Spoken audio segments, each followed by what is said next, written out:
Bueno, buenos días, buenas tardes, buenas noches para todos, todas y todes. Hoy estamos en este ciclo de charlas 2025 desde Buenos Aires, contactando al colega Ramiro Chimuris Sosa de Montevideo. Les voy a contar un poquito más en breve. Ya saben que mi nombre es Mónica Fernández Braga, que trabajo en la Universidad Nacional de Quilmes, Buenos Aires, Argentina, y que hace muy poquitos días, me hice cargo de la dirección de la Cátedra Internacional de Interculturalidad y Pensamiento Crítico. Esto se suma a una serie de tareas que venía realizando ya en una de las líneas de investigación de la cátedra y en lo que en la Universidad de Quilmes llamamos el Observatorio de Interculturalidad, de Educación, perdón, Intercultural y de Colonialidad en el Departamento de Ciencias Sociales de la Universidad Nacional de Quilmes. También es un observatorio reciente, lo creamos hace 3 años apenas. Pero de algún modo esta colaboración en redes tiene que ver con este ciclo de charlas, de diálogos con personalidades que trabajan en torno al tema de la cuestión de la interculturalidad, del pensamiento crítico, la decolonialidad. Bien, entonces, les presento al colega y amigo Ramiro y luego comenzamos la charla. Ramiro Chimuri Sosa es uruguayo, tiene estudios en escuela, en liceo y en la universidad, todo del ámbito de lo público, es decir, un defensor de la educación pública, se podría decir, como es el caso nuestro. En Argentina defendemos muchísimo la educación pública. Ramiro es abogado y profesor universitario. Sus áreas de trabajo e investigación son temas vinculados a la deuda pública, a tratados internacionales, a derechos humanos, economía política, educación, filosofía, decolonialidad y pensamiento crítico. Ramiro es fundador y fue coordinador y actualmente es presidente honorario, aclarado, de la red de cátedras, instituciones y personalidades sobre el estudio de la deuda pública. Se trata de una red que agrupa a diversas instituciones académicas, organizaciones y expertos y expertas dedicados al estudio crítico y multidimensional de la deuda pública con el objetivo de erradicar su impacto depredador a escala global. Cuando les deje cuando subamos el video, les vamos a dejar el enlace para poder visitar la página porque corrientemente hay publicaciones, hay charlas, y hay ahí como la posibilidad de ver cuántas instituciones, cuántas cátedras y cuántas personas integramos esa hermosa red. Bien, Ramiro. Podría decir muchas cosas más, que Ramiro es un gran amigo, que aunque llevamos pocos años de amistad, hemos tenido la oportunidad de charlar en Montevideo, no en Buenos Aires, lamentablemente, porque no pude asistir a una reunión que tuvimos, pero lo cierto es que lo poco que hemos conversado presencialmente fue complementado con encuentros virtuales de lecturas de la obra de Rodolfo Kusch, de congresos internacionales y de seminarios también, ¿no? Entonces, Ramiro, voy a dejarte la palabra para que nos cuentes de qué se trata y qué vínculo tiene la red de cátedras, instituciones y personalidades sobre el estudio de la deuda pública con la educación o la formación, si se quiere, intercultural y decolonial. Te cedo la palabra, amigo. Bueno, Mónica, buenos días, buenas tardes, buenas noches a todas, a todos. Y bueno, un gusto charlar con esta querida amiga. Y bueno, un poquito de historia es la red del 5 de junio de este año está cumpliendo, o cumplió 10 años. Fue fundada oficialmente en el 2015 en Buenos Aires y al impulso de 5 profesores, digamos, de profesor de Colombia, la Universidad Nacional de Colombia, Daniel Libreros, José Meneses Gómez de la Universidad Federal de Alagoas de Brasil, el profesor, todos son profesores universitarios, Miguel Ángeles Peche Gil de la Universidad de Buenos Aires, Facultad de Derecho, y Graciela González, ayudante de cátedra, colega de cátedra, y por Uruguay el doctor Pablo Turban y quien les habla. Fue, un, fue una idea que surgió en el 2013, estando en Haití por un encuentro de deuda, que vimos cómo estaba la población de Haití, cómo estaba la situación de la educación en Haití, donde, por ejemplo, eh, tropas de Naciones Unidas, al impulso de una declaración, también de Naciones Unidas consideraron que Haití era un peligro para la paz mundial. Y a partir de eso designaron misiones, digamos, cascos azules en Haití, y veíamos que realmente no se condecía lo que el discurso que había con la realidad.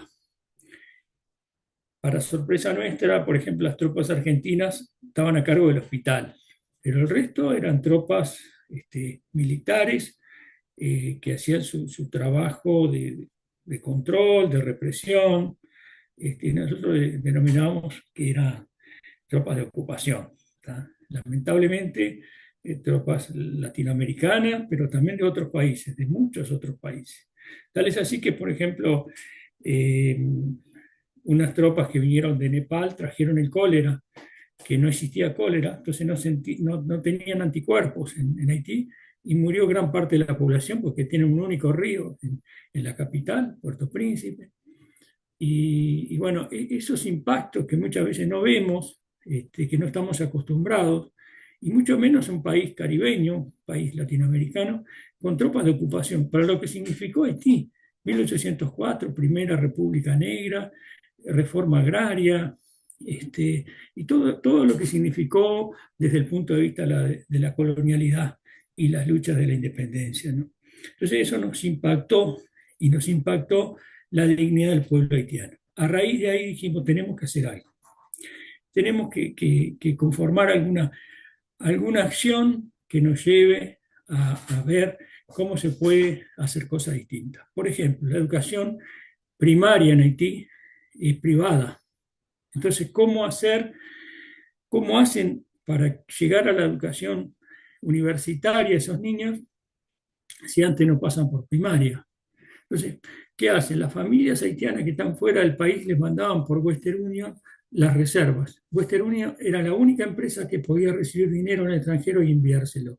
Pero ¿qué pasaba? No le cobraban un 7%, le cobraban un 15, un 20%. O sea, una cosa que encima de las calamidades climáticas, las especulaciones financieras, estoy hablando de educación primaria, ¿no?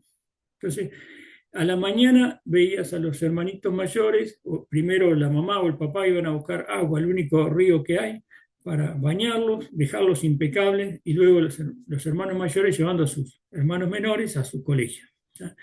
Esos contrastes, dijimos, no, tenemos que hacer algo. Y eso fue lo que dio el motivo para juntarnos profesores de distintas universidades, de distintos países, que ya veníamos trabajando la deuda hace muchos años, y dicen, bueno, acá están las deudas que son monetarias y están las deudas no monetarias. Entonces entendimos que la deuda es transversal a todo, porque muchas veces no hay presupuesto para nuestras universidades públicas, pero sí para el pago de la deuda externa, para la deuda pública externa, que nunca se auditó, que nunca se audita, y el dinero sale de todos nosotros. Entonces dijimos, bueno, a ver, ¿qué podemos hacer? Y ahí nos conformamos en red, empezamos a trabajar en red. El 5 de junio de 2015 en Buenos Aires fue el paso fundacional, pero como te decía, ya habían profesores que hacía 20 años, 15, que ya veníamos trabajando la temática. Y bueno, ese fue el puntapié inicial.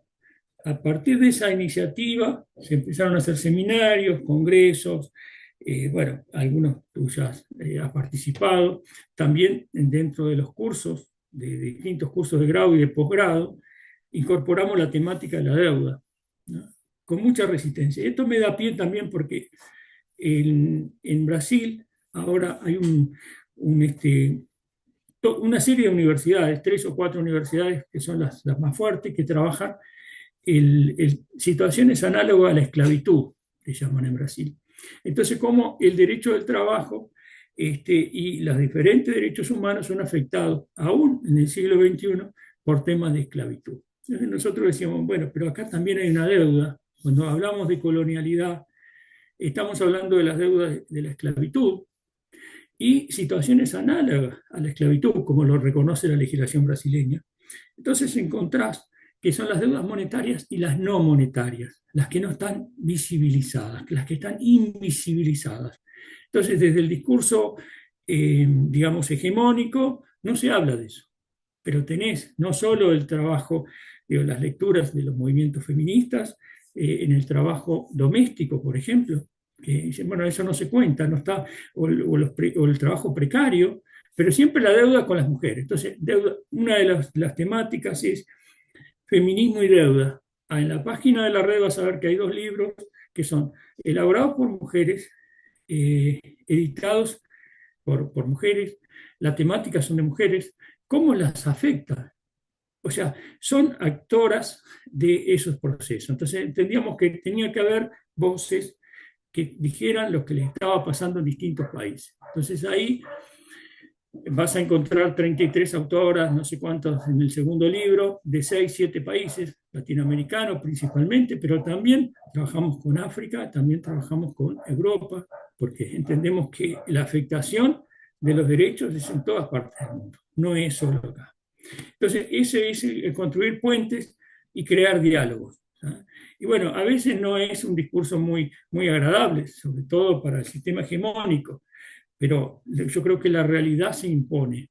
Y cuando la realidad te habla, lo que vos podés hacer es ser cómplice de ese discurso hegemónico o tener un pensamiento crítico decolonial, digamos, latinoamericano, caribeño, africano, sea donde sea las voces de los oprimidos, estén donde estén. Si están en Europa, están en Europa. También hay esos problemas en Europa, en Estados Unidos, en todas partes del mundo. Entonces, ese es un poco el compromiso ético en el cual se fundó la red.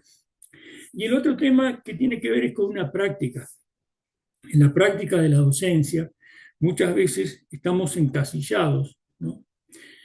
Y cómo han habido otros ejemplos que nos han indicado cómo romper con esas ataduras o con esos compartimentos estancos. Pongo un ejemplo, Maturana y Varela, los chilenos, el pensar la autopoiesis desde la biología, por ejemplo, por muchos años fueron criticados, duramente criticados, aún dentro de las propias universidades, aún dentro de marginados en sus propias universidades. Pero aún más, el viaje que emprenden juntos, que después Varela lo va a llevar también a las corrientes del hinduismo, del budismo, de las filosofías orientales. ¿Cómo un biólogo va a hablar de esto? Es un sacrilegio, ¿no? Entonces, después reconocieron que no, que era bueno, y se abrió el tema de la teoría de la complejidad, la teoría de sistémica, en fin, las visiones holísticas, pero no han sido, ¿cómo puedo decirte, Mónica? No ha sido de la noche para la mañana, ha sido luchas muy largas. Si nosotros miramos los currículos de las universidades, si miramos las bibliografías que se estudian, la gran mayoría son hombres y son blancos, no hay mujeres. O sea, por allá encontramos una mujer y encima, y no son negros, son todos blancos. O sea, las mujeres no existen, las personas que no sean blancas y que no sean europeas y que no sean de esas universidades elitistas no existen. Entonces, digo, eso es lo que decíamos nosotros, pero algo está mal, algo está mal, algo tenemos que cambiar. Del siglo IV antes de Cristo hasta el siglo XX, prácticamente en la teoría del conocimiento, en la educación, eran todos hombres. hombres. Las mujeres, las pocas mujeres que habían, o las mataban o las negaban. Entonces yo decía, pero ¿cómo? ¿Cómo puede ser? Entonces, esas eran nuestras preocupaciones que veíamos todos los días, que decíamos, pero algo estamos haciendo mal. Entonces, esa fue un poco el leitmotiv para la creación de esta red, que hoy, por ejemplo, está en movimiento, es una construcción en movimiento, porque la pandemia nos hizo encerrarnos en nuestras cuevas y desde nuestras cuevas utilizamos la herramienta digital, creamos cosas, pero también nos dimos cuenta que teníamos un exceso de producción, la producción de libros y de otros seminarios y congresos virtuales, pero también nos estábamos enfermando. Entonces nos dimos cuenta que eso nos enfermaba, depresiones, en fin, un montón de cosas. Eso nos llevó a decir, bueno, ¿hasta dónde esto nos está haciendo bien y hasta dónde esto nos está enfermando? Entonces fuimos dosificando las actividades. Hay muchas cosas que no hemos podido subir a la página, pero que hay varios materiales para sacar. En la página ahí de la red están los estatutos originales y los estatutos que se actualizaron ahora en el 2022-2021, creo que fue, y la aprobación del Ministerio de Educación y Cultura. Ahí en la parte de los objetivos de los generales y específicos, particulares, cuenta un poco cuáles son las temáticas de trabajo y cuál es un poco la idea por el cual se conformó esta red reconocida internacionalmente. Entonces, esa es la carta de presentación. Y en la parte de los libros están con acceso gratuito, cualquier persona puede acceder, sea o no integrante de la red, y hay creo que más de 10 libros disponibles de forma gratuita, se pueden bajar, obviamente que están los autores, está el ISBN, en el cual tú has participado también. Entonces digo, mostrar de que se pueden hacer cosas, pero desde esta perspectiva, no desde la otra, porque de la otra están muchas universidades haciendo esto, con muchos apoyos económicos, financieros, en fin. Nosotros humildemente ofrecemos esa herramienta y vamos trabajando. Pero, por ejemplo, yo te decía, estamos tejiendo puentes. Posiblemente, a modo de adelanto, ayer, casualmente, en Aguas Corrientes, en México, se está creando una universidad pública a todo pulmón, donde trabajan justamente las temáticas que vos me estás convocando para hoy. Entonces, decir, bueno, ¿cómo vamos a trabajar? Bueno, ofrecemos estas posibilidades de tejer puentes. Acá en Uruguay también se está pensando una escuela del sur, tomando la escuela del sur de Torres García, aquella iniciativa que comenzó a principios del siglo XX, de colonial y con pensamiento crítico. Estamos trabajando en eso, donde uno de los impulsores es la red de cátedras. Entonces, vamos tejiendo y armando cosas. Lo dejo por ahí, a ver si tenés alguna otra pregunta o algo, yo encantado. Eh, Espectacular. Bueno, yo más o menos conocía cuál era el origen de la red, pero lo importante es que el resto pueda acceder a esa información. No sabía cuál había sido el origen. Esto de Haití la verdad me impactó muchísimo porque no tengo registros de que en Haití haya habido un momento de la vida de esa gente que hubiesen tenido un poco de bienestar, ¿no? Entonces, esto que venimos haciendo, creo esto de presentar libros, de hacerlo de forma gratuita, de denunciar la desigualdad entre hombres, mujeres, entre ricos y pobres, entre personas que a quienes se les ha robado hasta la dignidad, ¿no? Como el caso de la gente de Haití y que no ha sabido reconocer autores como Franz Fanon, por ejemplo, ¿no? Que ya desde la década de los 50 del siglo pasado venía produciendo textos para difundir esas condiciones de desigualdad y de colonialidad que había en los territorios, no solamente latinoamericanos, sino también en los africanos, ¿verdad? Entonces, desde ese lugar, a mí lo que siempre me preocupa es esto, ¿no? Nosotros hacemos un gran esfuerzo. Tampoco tenemos muchos recursos en Quilmes. En realidad vamos intentando buscar un ISBN en Chile o en algún otro lugar de Argentina. Tenemos últimamente en la cátedra incorporamos una serie de colaboraciones que son $25 al año, pero con eso estamos intentando crear nuestra propia página web. Eso es útil cuando tenemos que pagar ICBN, cuando tenemos que pagarle a personas para que maqueten los libros.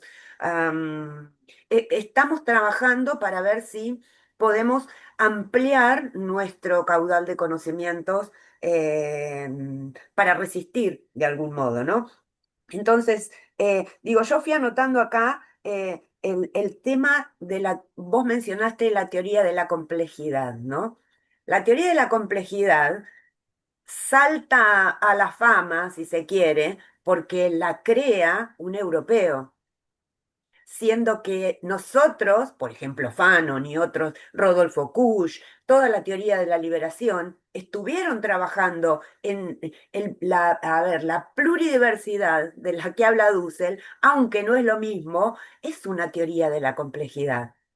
Entonces, esa reproducción que tenemos, ¿no? De utilizar el mundo eurocéntrico como el parámetro, me parece que nos ha hecho mucho daño y que sigue colonizándonos de algún modo, que sigue colonizando nuestra mente, ¿no? Entonces, de ese lugar, digo, pensar en esto que decías, Ramiro, de que cuando ustedes incorporaron en la Universidad de la República eh, el tema del estudio de la deuda, esa resistencia que nuestros propios colegas tienen en nuestras propias universidades es lo que no se comprende, ¿no? Entonces, sí, si pudiéramos ir un poquito más ahí, digo, tomamos la teoría de la complejidad, pero no adoptamos el estudio de la deuda pública, ¿no? Entonces, digo, a lo mejor pensando entre nosotros,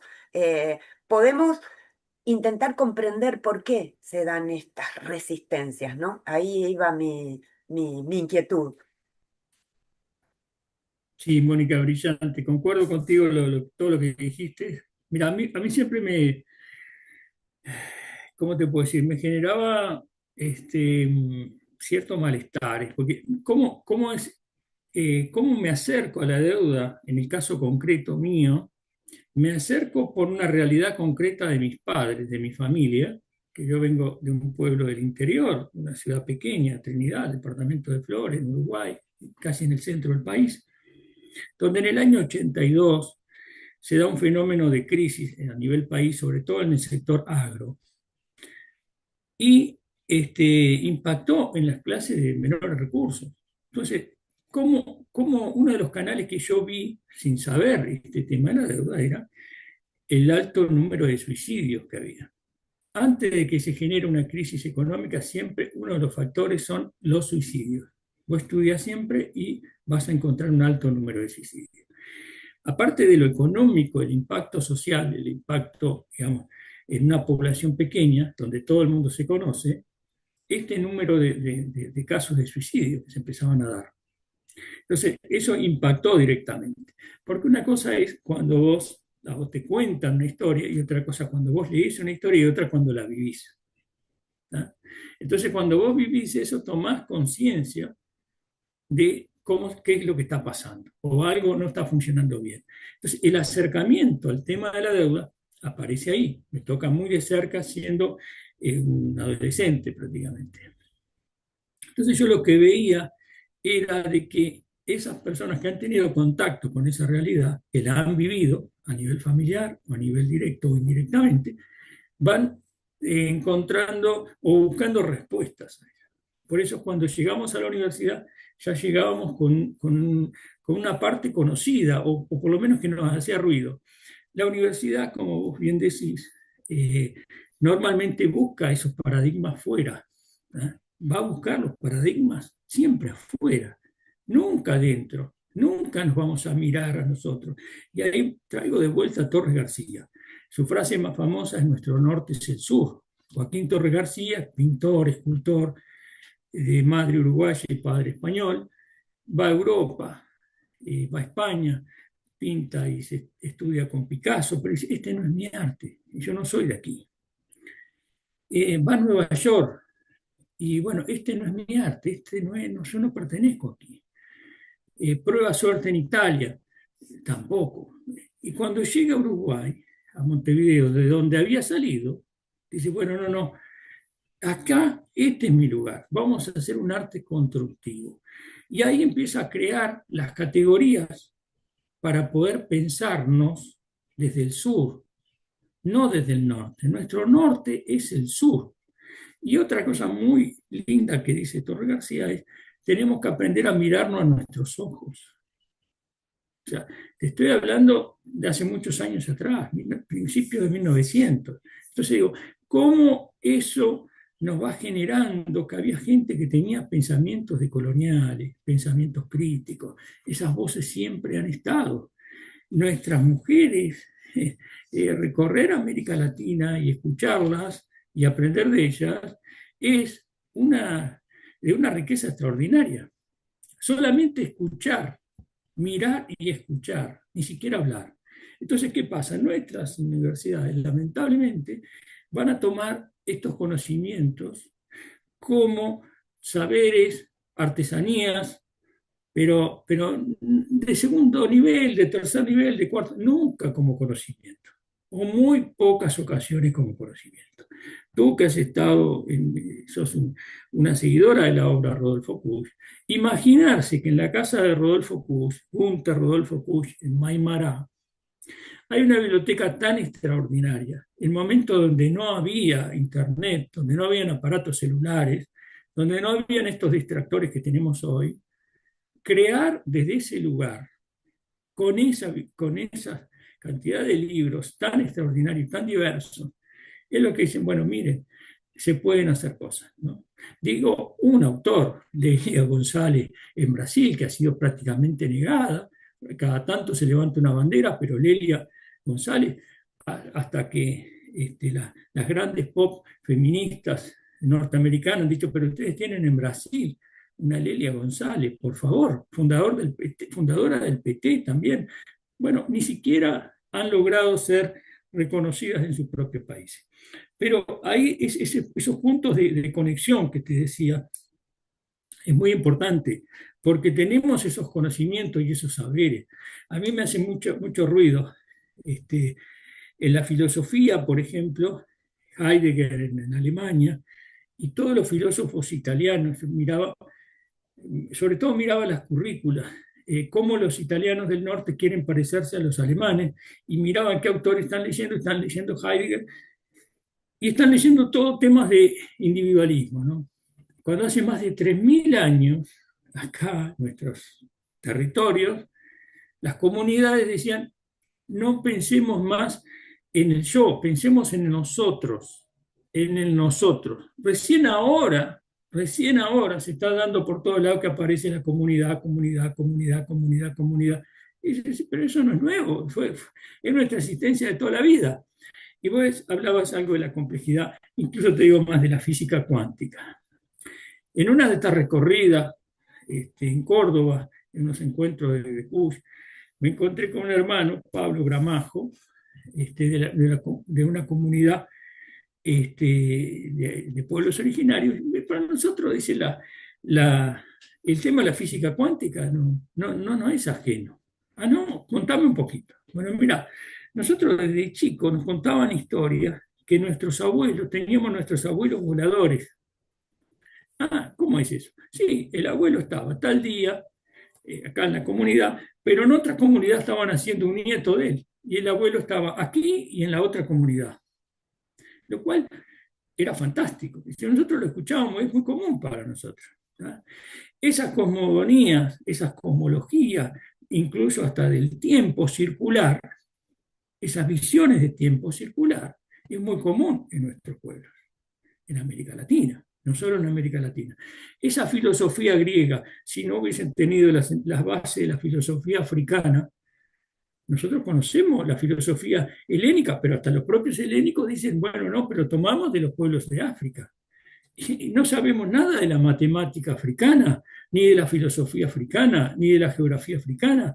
No hablamos de eso. Son culturas que están ahí, que fueron anteriores, pero que no tuvieron ese marketing de prensa, no tuvieron esas colocaciones o ese lugar de enunciación. Como dice Benedetti, el sur también existe.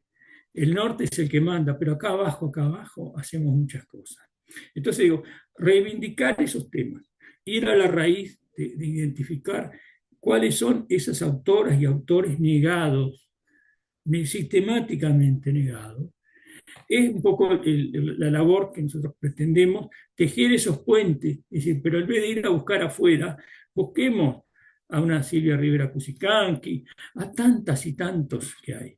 Entonces, vamos a dialogar, pero con esta visión. Y vamos a dialogar con otros, sí, pero que sepan cuál es nuestro punto de partida, que estamos dispuestos a un diálogo, sí, pero no aceptar, como decía el maestro Dussel, tomar todo lo de afuera como que fuera lo mejor, porque sabemos que el conocimiento que se da en las universidades europeas y norteamericanas, lamentablemente, están en franca decadencia. Lamentablemente, las ciencias sociales no se contemplan porque están priorizando las ciencias duras y sobre todo las ciencias duras abocadas para el sistema de la muerte, para el sistema de armas, para el sistema de guerra, pero no para contemplar las necesidades o las cuestiones, como decía, citando a Kuhn de nuevo, en ese estar contemplativo en el aquí y en el ahora. O sea, ese mirar, empecemos a mirarnos a nosotros mismos, empecemos a caminar por los mismos caminos, con otras visiones, pero por lo menos que tengamos una ruta de partida que nuestro norte siga siendo el sur. Algo tan simple, ¿no? Sí, me gustó esto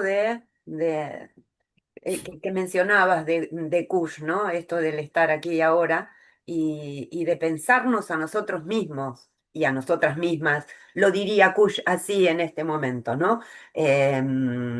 Porque el propio Freire se reivindicó cuando empezó a escribir señalando que cometió un error en no mencionar a las mujeres, ¿no? Eso lo hizo ya en los años 90 u 80, pero lo dijo. Yo creo que si Kush hubiese vivido más tiempo, hubiese también tomado ese lenguaje inclusivo, ¿no? Entonces, lo que decía es cierto en este sentido, volviendo a Kush, es tenemos miedo a pensar lo nuestro, ¿no? No lo pensamos porque tenemos miedo, pero ese miedo no es un miedo eh, que no tiene argumentos ni fundamentos, ¿no? Es el miedo de la imposición eurocéntrica que nos ha forjado la intelectualidad, ¿no? Eh, y como decías vos, Ramiro, hay autores y autoras que han sido, que no la reconocen ni sus propios conciudadanos y conciudadanas, como el caso de González, ¿no? Eh, ella habló de la interseccionalidad mucho antes de lo que lo hizo,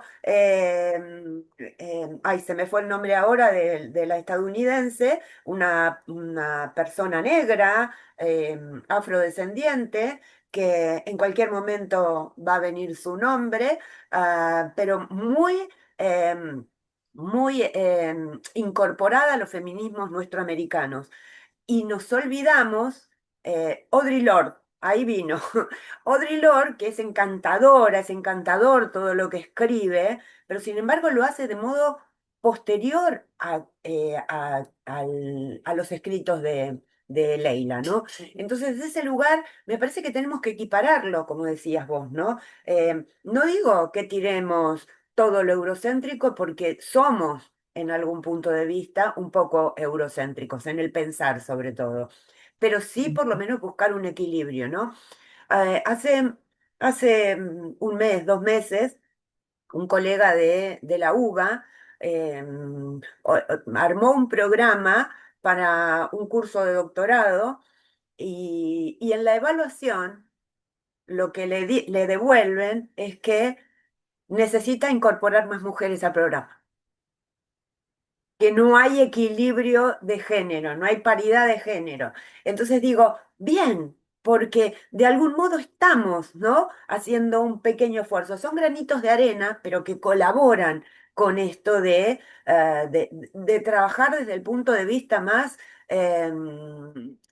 diárquico o dual, si se quiere, ¿no? No con jerarquía, sino con equilibrio. Eso por un lado. Y lo otro es también que no conocemos a demasiadas mujeres, ¿no? En realidad ahora no. El trabajo de investigación que tenemos en Quilmes con el equipo de trabajo conformado por tesistas, estudiantes y algunas colegas, es estudiar la obra de José María Arguedas, el peruano, que fue tildado de folclorista, ¿no? El- y que tiene una prosa maravillosa de un mestizaje particular, ¿no? Él es como que narra su vida, es una autobiografía, si se quiere, literaria, o es una literatura autobiográfica, perdón, pero a él de algún modo nos pone frente a esas dicotomías de la imposición del mundo blanco en contra del mundo afrodescendiente o de poblaciones originarias, ¿no? Entonces lo que queremos buscar es eso, queremos buscar cómo, cómo, por ejemplo, Rodolfo Kusch o Rivera Cusicanqui, Silvia Rivera Cusicanqui, nos pueden colaborar, o incluso Rita Segato también, ¿no? Nos pueden colaborar para tratar de interpretar ese mestizaje que hay en la obra de Arguedas y que no está estudiado, pero que no está incorporado a la academia. Es decir, cuando uno empieza a buscar lo que hay en letras, incluso hablando con colegas que vienen del área de filosofía y letras, no han leído a Arguedas, ¿no?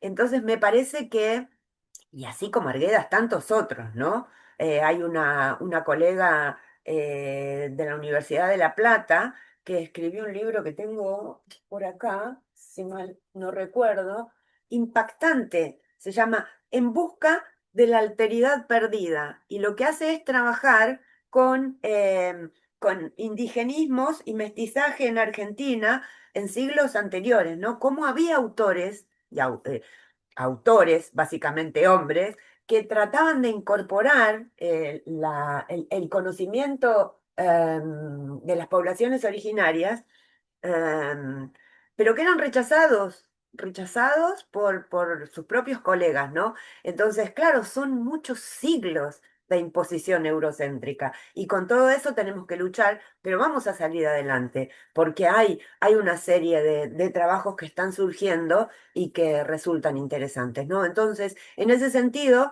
esto que mencionabas, Ramiro, de las publicaciones que tiene la red, y también se podrían incorporar algunas publicaciones que tenemos en la cátedra. Creo que desde ese lugar es un modo de colaborar y de ampliar el panorama. Y lo último que necesito decir es que la obra de Arguedas completa no se puede, no la pude conseguir, ¿no? No la pude conseguir. Sí tengo la colección de novelas y cuentos, pero la obra antropológica no la pude conseguir. Hay eh, algunos pocos pasajes en internet, pero no se puede conseguir. Entonces digo, no es solamente una cuestión de la academia, también es una cuestión mercantilista, ¿no? Lo que no vende, no lo importamos. Nada, bueno, contarte eso, a ver cómo se ve desde la red este tema de la necesidad de poder adquirir, no sé si en Uruguay pasa lo mismo, pero yo no pude comprar en Perú textos interesantes que quería conocer de Arguedas, ¿no? No sé cómo será en el caso de Uruguay este punto. Ahí te dejo. Sí, a ver, vos tocaste el tema de Arguedas, me parece un autor extraordinario. Incluso el tema de la literatura de Arguedas eh, fue también, y tiene que ver con la bibliografía, digo, con la biografía de Arguedas, ¿no? Y todo ese mundo andino indígena, bueno, no sé cuál es la palabra, porque pueblos originarios, te dicen pueblos originarios de dónde. Entonces se abre toda una discusión. Cuando vos decís indígena, indígenas fue aquel error que cometieron pensando que llegaban a las Indias. Entonces también, porque dice, yo soy pueblo originario, sí, pero originario charrúa, originario mapuche, originario tal, yo no soy pueblo originario. Entonces digo, hasta en el lenguaje tenemos que trabajar. Después hay un tema que no me quiero olvidar, el tema de la equidad de género, ¿no? De equiparar en lo que voy a decir en la bibliografía de este colega en la tesis que presentó. Pero también es el hombre o la mujer o el sexo que quieran definir, porque ahora hay una diversidad, el que quieran, y definirlo y llenarlo con palabras y con categorías. ¿Por qué? Por ejemplo, el neoliberalismo, con aquella mujer inglesa, Margaret Thatcher, era una mujer. Sin embargo, el comportamiento que estaba teniendo no era reivindicador de las mujeres, de la historia de las mujeres. Entonces digo, tenemos que tener cuidado. Esa misma señora decía, no hay alternativas posibles, como dice el neoliberalismo. Entonces, cuando en el discurso te dicen de que no hay alternativas posibles, yo no creo en el discurso hegemónico. Entonces digo, es porque están todas las alternativas posibles, ¿no? Pero digo, puse un ejemplo de Margaret Thatcher y ese rol de primera ministra, primera dama, la dama de hierro, pero prácticamente yo creo que de feminismo no tenía mucho, desde mi punto de vista y con el mayor de los respetos a la señora Thatcher, ¿no? Pero quiero decir, ¿cómo tenemos que cuidarnos? Y ahí ese miedo que decía Kuss también, es de que elaboremos nuestras propias categorías, nuestros propios lenguajes, en ese tejido de la vida, en ese tejido de saberes y conocimientos, donde nadie es más que nadie y donde tiene que ser horizontal, desde mi punto de vista y comunitario, el tejido tiene que venir desde abajo, nada se construye desde arriba. Arán Maroñán siempre dice que la única construcción colectiva, social colectiva, que es de arriba hacia abajo, es un pozo, ¿no? Arguedas y tantos otros han sido negados también en las publicaciones. El zorro de arriba y el zorro de abajo. A veces se consiguen acá en Uruguay, pero no es la sangre, todas las sangres. Pero ahí me detengo en el zorro de arriba y el zorro de abajo, porque es la novela póstuma. Se suicida y deja esa novela para publicar. Ahí hay un mensaje a Juan Carlos Onetti. Vuelvo a la literatura, porque eran amigos, habían sido periodistas, se habían conocido en el encuentro de periodismo, además de ser escritores. Y cuenta Eduardo Galeano que va a visitar a Onetti y le lleva el libro y le narra una parte donde lo menciona Onetti y dice cómo le gustaría apretarle la mano derecha para que no escribiera, símbolo de esa amistad y ese reconocimiento entre escritores. Dice Galeano que se le cayó una lágrima a Onetti cuando escuchó eso. ¿Tá? Pero a lo que voy es cómo la literatura también nos une, cómo Arguedas desde la antropología, pero todo ese cúmulo de saberes que giran alrededor, ese conocimiento de esas mujeres que lo criaron porque el papá, el padrastro lo maltrataba, vivía mal, o sea, no me acuerdo si el padrastro, la madrastra, ahora no me acuerdo. Está. Entonces, está muteada, por eso no te escuché. Ah, la madrastra era la que lo Está, la maltrataba. mala. Pero el padre Ahí no lo está. había abandonado, ¿no? El padre nunca estaba, porque estaba en otras ciudades, bueno. Pero el tema es que ese dialogar desde la comida, los sentidos y lo que pasaba, conoció ese mundo. Por eso lo conocía tan bien, por eso podía sentir los olores y las comidas, que es parte de nuestra cultura, nuestros dolores y nuestras alegrías, nuestras tristezas, nuestros llantos, pero también los momentos de nuestras festividades y de nuestras cosas más sagradas. Entonces, ese conocimiento que vos decís se está dando en distintas partes y están habiendo aquellos, por ejemplo, Galeano es un autor que lo niega, la propia universidad lo niega.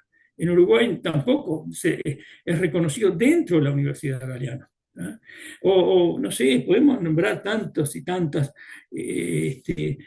no sé, Juana Ibarburú, las literatas nuestras más antiguas, que también son negadas, no se le dio su lugar. Virginia Woolf tampoco se le ha dado todo ese lugar que se merece.